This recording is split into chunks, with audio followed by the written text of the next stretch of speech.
अनुलोम विलोम प्राणायाम बहुत ही उत्तम प्राणायाम है जो हमारे मन को शांति प्रदान करता है और हमारे शरीर के दाएं और बाएं भाग में प्राणों का संतुलन बनता है।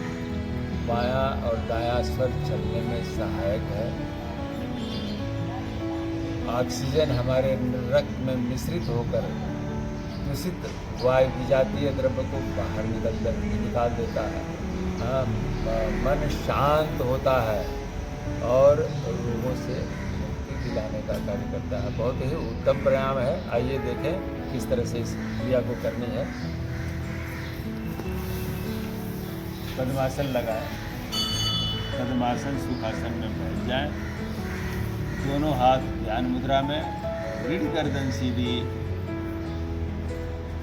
ध्यान दोनों भौहों के मध्य आज्ञा चक्र पर।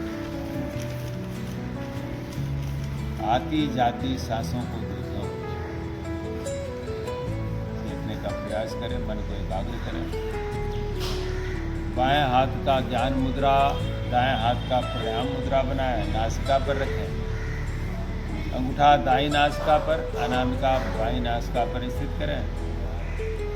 अनामिका हटाकर बाईं नासिका से धीरे धीरे आनंदपूर्वक सांस को भरें। अनामिका से बाईं नासिका बंद करें और अंगूठा हटाकर दाईं नासिका से धीरे धीरे मूल बंद भी लगाना है। ध्यान रहे, सतत मूल बंद लगा रहे। फिर दाईं से भरें और बाईं से बाहर निकालें।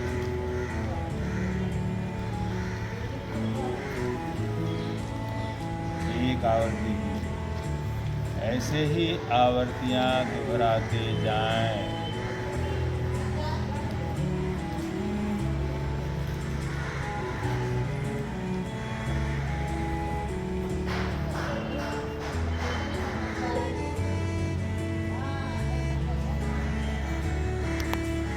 ध्यान रहे सांसें अंतरंग हो, अंदर की तरफ जाना है, अंतर्मुखी होना है।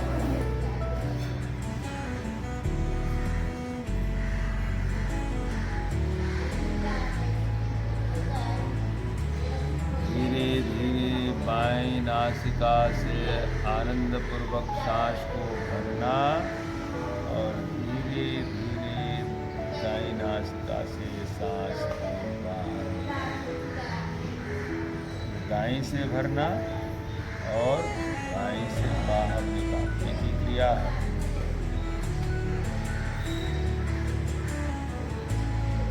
सांसें अंतरंग होनी चाहिए। ध्यान सांसों के ऊपर। जितनी मात्रा में सांस भरें उतने ही मात्रा में सांस को बाहर निकालें।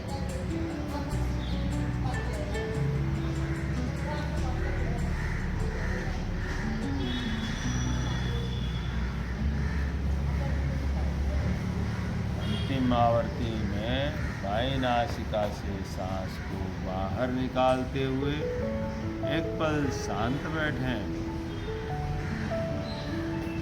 किए गए प्राणायाम का अनुभव करें। शांत।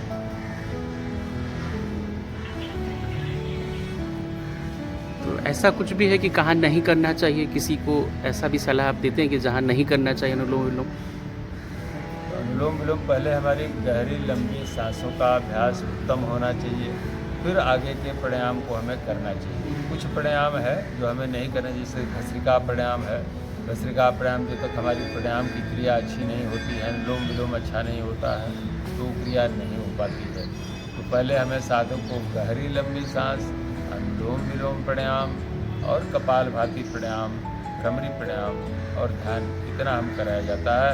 जब हमारे प्राणायाम अच्छी तरह से जब होने लगे, 6 महीने हो जाए, तो फिर आगे की क्रियाओं को हमें करना चाहिए। अन्य भी बहुत सारे प्राणायाम हैं, जैसे भुंदरिया चक्री प्राणायाम, मूर्छा प्राणायाम, नाड़ी शोधन प्राणायाम,